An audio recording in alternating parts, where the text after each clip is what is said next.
A very good evening all. I'm Aditi Lamba with the Wednesday night edition of South Asian News, Vision of Asia. We are coming to you from our studio in New York City. Welcome to the show. Let's begin by taking a look at the coronavirus pandemic. Globally, we are looking at 82.1 million cases of the coronavirus with nearly 1.8 million deaths. In the United States, we are at more than 19.6 million cases of COVID-19 with at least 340,000 deaths. Today marked a year since the first cases of the novel coronavirus were reported by China.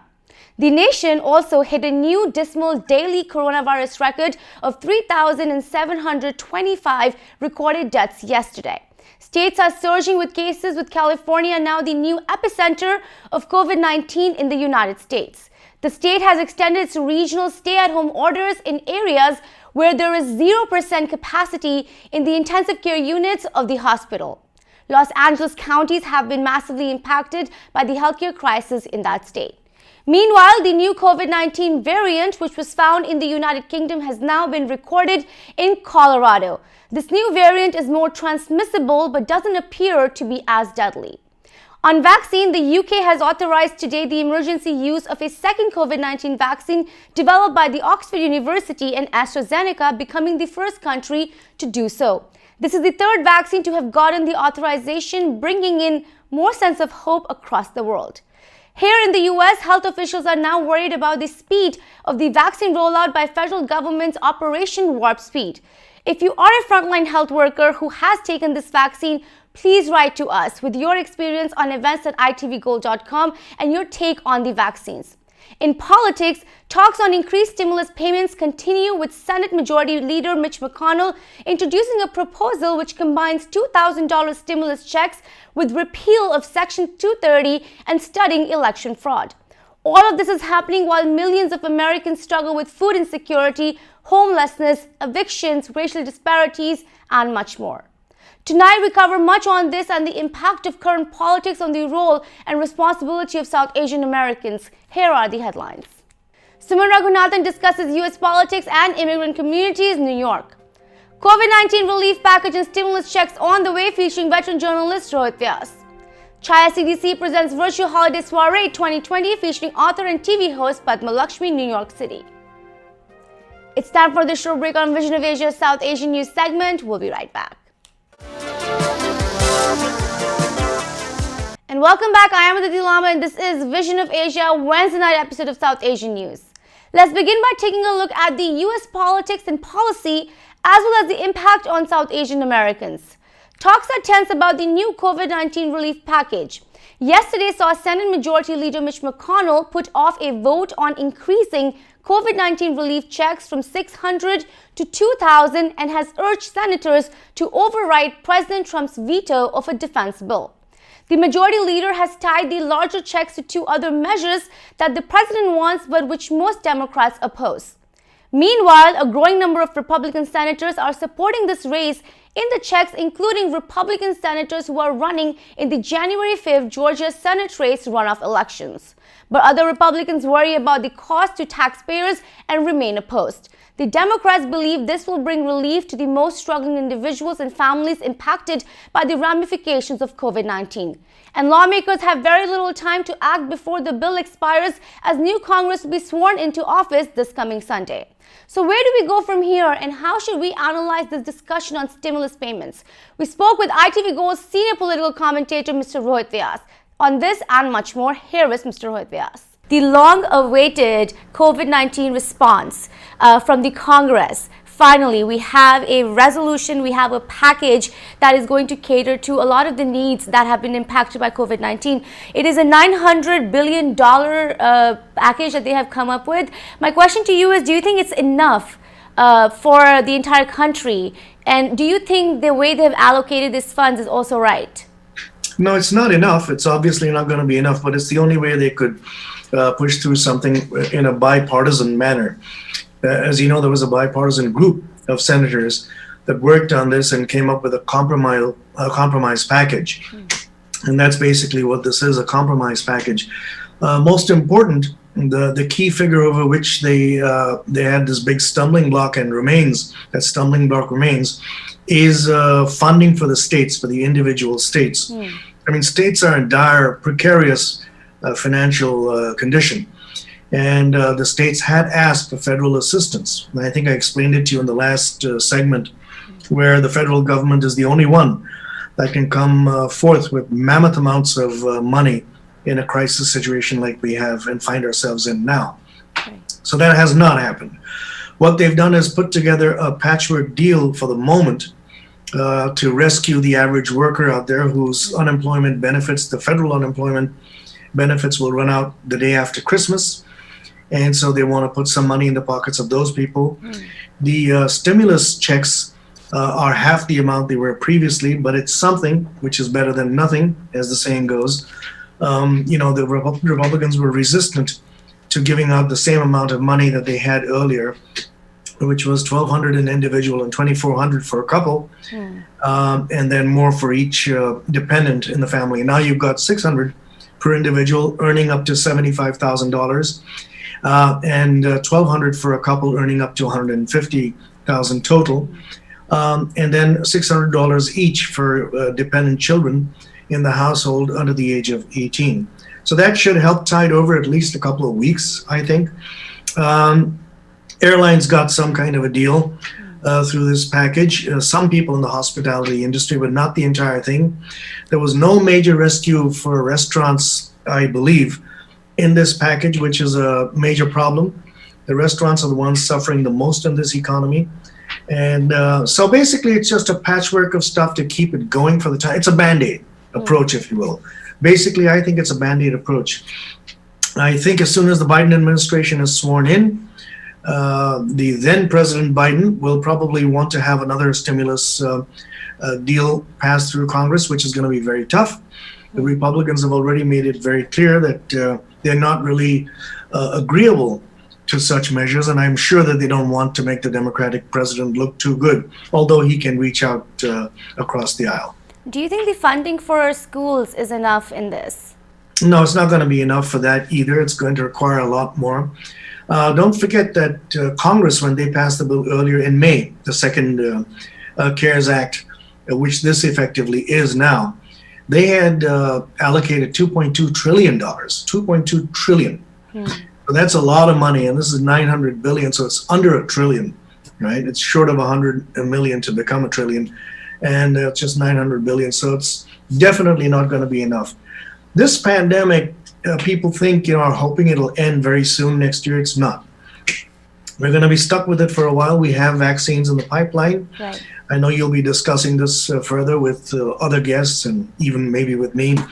A lot of that is happening, but this pandemic and its consequences, financial consequences, are going to be with us for a couple of years down the road. So do you think we will need a system of stimulus checks for, say, the next year?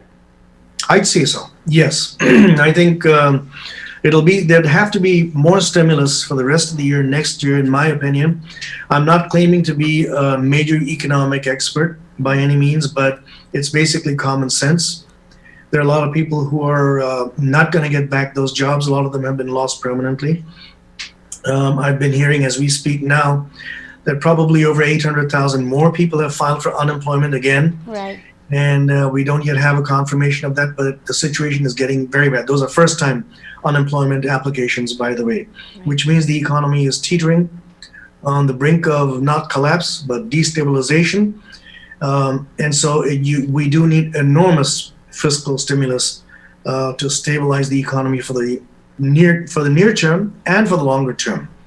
This next year is going to be very difficult. It's not going to be easy. Right. I'm optimistic the vaccines will begin to work, but it takes time to develop that herd immunity. And then it's not just the United States, it's going to be the rest of the world. So there is a ripple effect of the economy globally, which then helps us, which in turn helps others around the world, and in turn makes us a happy global economic family. It's going to take time, and I think stimulus is going to have to be done here. Right. It's going to have to be done in Europe. It's going to have to be done in Asia and down under in Australia, New Zealand, and South Africa, in the African continent. In politics, President Trump still continues his legal battles while refusing to concede to President-elect Joe Biden, and President-elect Biden continues his transition process. President-elect's transition team has said that it is clashing with the current administration's Defense Department, and the Office of Management and Budget to the President-elect has also said that they have encountered roadblocks and the transition team isn't getting all the information it needs to prepare for 2021. This could pose a threat to national security. Meanwhile, eyes continue to be on the talks of the increased stimulus check payments in the $900 billion COVID-19 relief package, which was passed by both houses. This is happening while communities of color and immigrants in the U.S. face several crises of food insecurity, unemployment, evictions, healthcare disparity, racism, and so much more, putting a much visible stress on the already struggling, vulnerable communities of this country. So what needs to be done to provide the much needed aid for the pandemic's ramification, and what political issues are of most importance going into 2021 that impacts South Asians and other communities of color? We have now another segment of our conversation with political strategist and commentator Suman Raghunathan. Here is Suman. This pandemic has definitely brought in disproportionately, impact to certain communities versus the others. The Black and brown communities have definitely faced a lot in terms of the ramifications of the economic and healthcare crisis of COVID-19. How have you sort of looked at it? And when you look at communities of color or immigrant communities, how have you looked at their journey this year, dealing with both aspects of the economic crisis and the healthcare crisis? And, what are some of their concerns according to you? I think it's been a devastating year for Black, brown, immigrant, and working class communities. I think at the same time that hundreds of thousands of individuals who come from communities that have felt the impact of structural racism for hundreds of years, at the same time that they continue to live that reality, they are losing their jobs. There has been non-existent, for the most part, support from the federal government, let alone state and local governments, and their communities are decimated. So I think it has been a devastating year for so many different communities, and I think only is serving to underscore the extent to which COVID-19 is reinforcing the ways that structural racism is manifesting in our society. Do you think, or do you believe that immigrant rights were perhaps impacted this year, threatened, or ignored? I think they were all of the above. I think they were impacted. I think they continued to be threatened, especially when you had a president who was referring to Asian immigrants as vehicles for the virus. And when you also looked at the unconscionable way that so many immigrant communities were absolutely categorically excluded from any type of aid.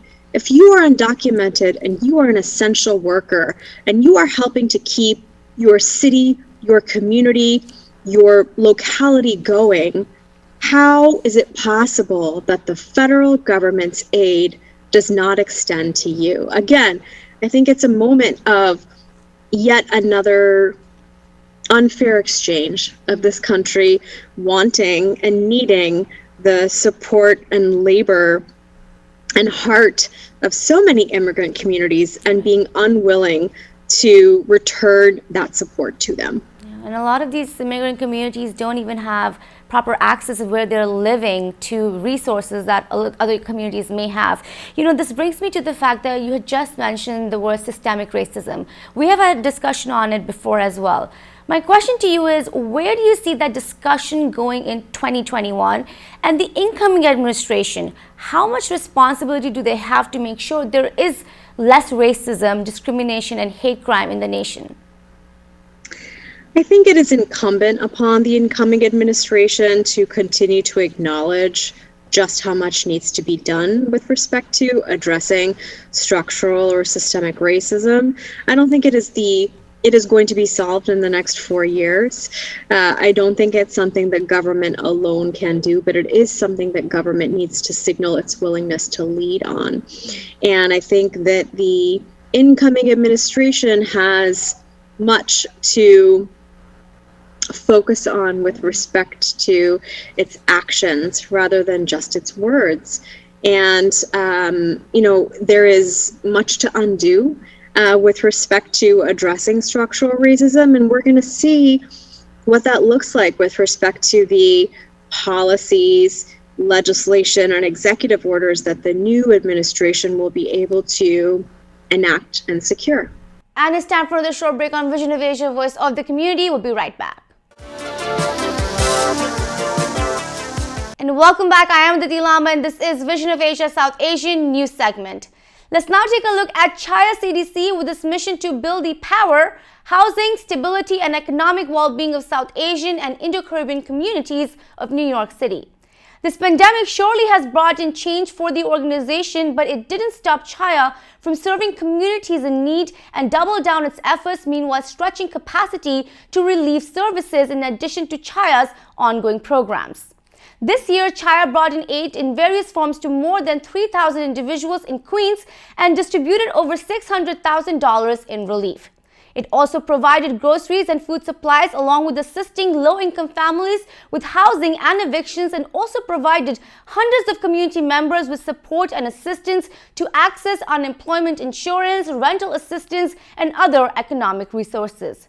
Recently, to commemorate these accomplishments and reach out to the greater society for support, Chhaya CDC presented a virtual holiday soiree 2020.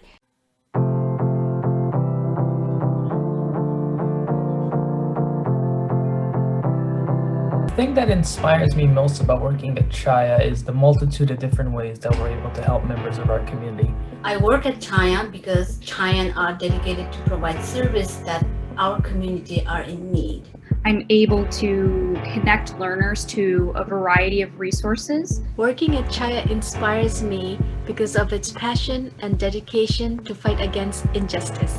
I'm inspired by the passionate and hardworking staff. The people that I work with truly care for the community. I work for Chhaya because it's one of the only organizations dedicated to helping the progression of Indo-Caribbeans. And as someone who did not grow up here, I understand what it's like to build new roots and establish a home for yourself. I want other communities and other folks to have the resources my parents and my family wasn't able to have growing up, whether it's housing stability, economic justice, or overall building power in our communities. Chhaya is an organization that's all about community.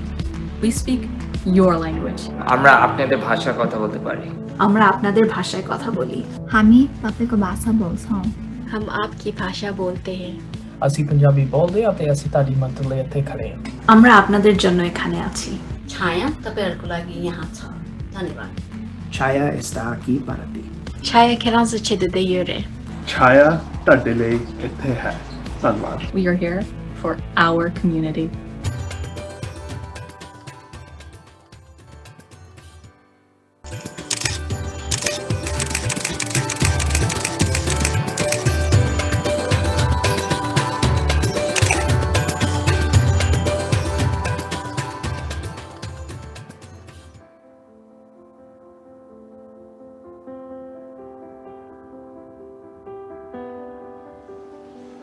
Before the pandemic, Jackson Heights was the place where you walk down the street and there was always a sense of life. At the height of the pandemic, that buzz in the air that is so familiar had gone quiet and had been replaced by sirens.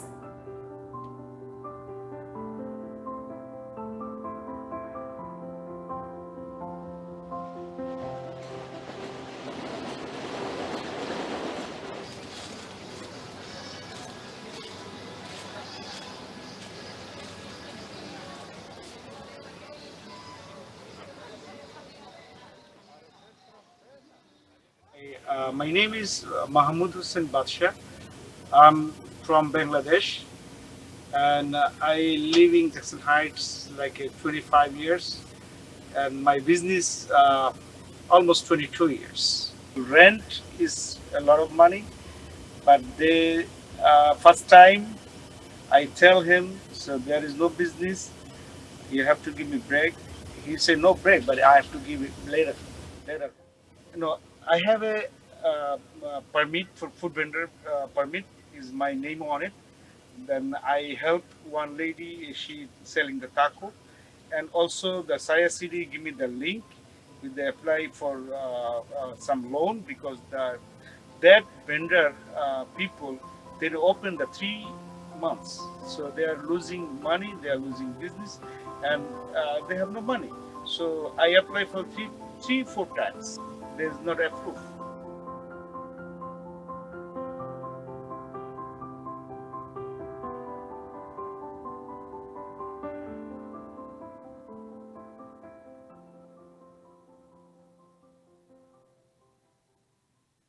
I live in Jackson Heights, 76th Street, and 2 blocks down is our community. It's a Bengali community, Nepali, Indian, Pakistani. Awesome. They have a restaurant, different food. 1 block down, I have a lot of food, lot of different food, Asian. And 1 block down that way, Colombian, Mexican, Puerto Rican, Ecuadorian, all the food. We are enjoying the food, enjoying the people. I love this neighborhood. I don't want to go anywhere. I have to stay here forever.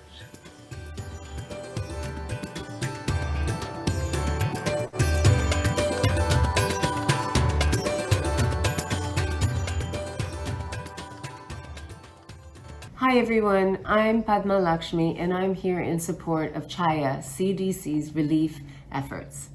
Chhaya has been working tirelessly during COVID to help Indo-Caribbean immigrants as well as South Asians on mortgage relief resources, sometimes delivering direct cash, delivering groceries and food and supplies in conjunction with other organizations, educating people in the community about evictions and raising rents. They do such good work and we need to help them because throughout COVID, they've been doing an extraordinary job for our community. They also helped the 2020 census safely account for all the people in Jackson Heights and in our community. And as we know, filling out the census and accounting for everyone who lives in our area is really, really important because that is what's going to decide what funds and resources the community gets. Queens is very dear to my heart. When I was in kindergarten, my mom and I moved to Elmhurst, and Jackson Heights isn't just a food hub for me. It's a place that makes me feel like home. So please donate and help Chhaya do the extraordinary work that they do for all of us who need it. It's really easy. Just text 44321 and enter Chhaya, CHHAYA. Again, just text 44321 and enter, in all caps, CHHAYA. And now it's really important that we do this extraordinary work with joy and exuberance. And who better to help us do that than my dear friend, DJ Rekha, who is now going to spin a great dance party for us. Please donate to Chhaya whatever you can. 44321, enter CHHAYA. Thank you so much. Thank you so much, Padma Lakshmi. Everybody, please give it up for DJ Rekha. Check. What's up, everybody? How you doing tonight? I just want to give a big shout out to Rina Shah. Rina is an accomplished stage and screen actor, dancer, choreographer, singer, voiceover artist. She's tutored me as a dancer and bhangra instructor. She'll be next scene on screen in Geeta Mullik's feature film India Sweets and Spices. Find Rina at dancingrina.com and on Instagram at dancingrina.